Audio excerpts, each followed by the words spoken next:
मोरे पीछावा रवा गुलाबे का पेड़ावा फूलवा चुआई आधी राता जी। मोरे पीछावा रवा गुलाबे का पेड़ावा फूलवा चुआई आधी राता जी। अरे से फुलवा बीनी चुनी हरवा बनायो अरे बिचवा लगायो काचा नाराजी। अरे से फुलवा बीनी चुनी गजरा बनायो बिचवा लगायो काचा अरे हरवा पहिरी दुल्हे चले ससुरारिया अरे दुल्हिन पूछाई का बात जी। अरे हरवा पहिरे दुल्हे चले ससुरारिया अरे दुल्हिन पूछाई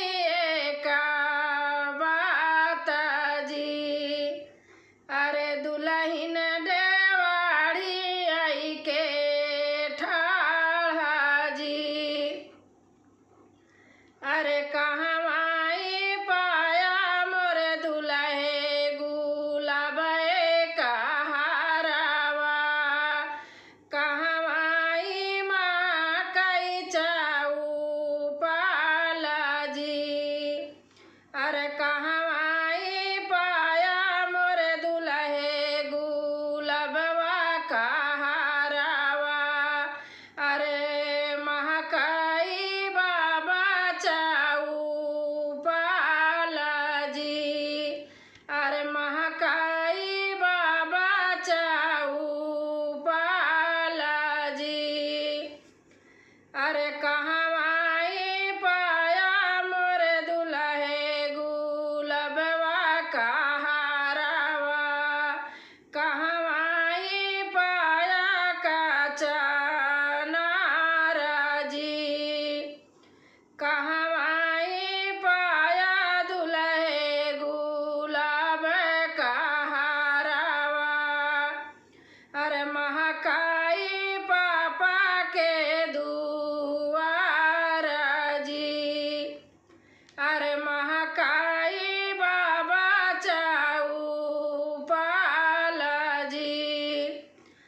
अरे तनी बचाना सुने दुल्हे कावाने रामा सुना धाना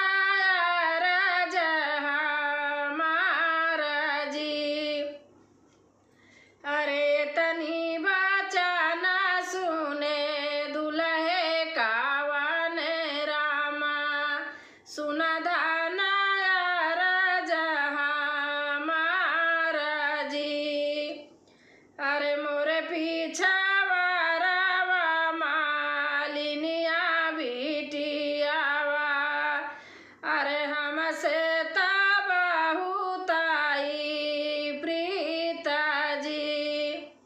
अरे मोरे पीछावा रवा मालिनिया बिटियावा अरे हमसे बहुत प्रीत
पीछा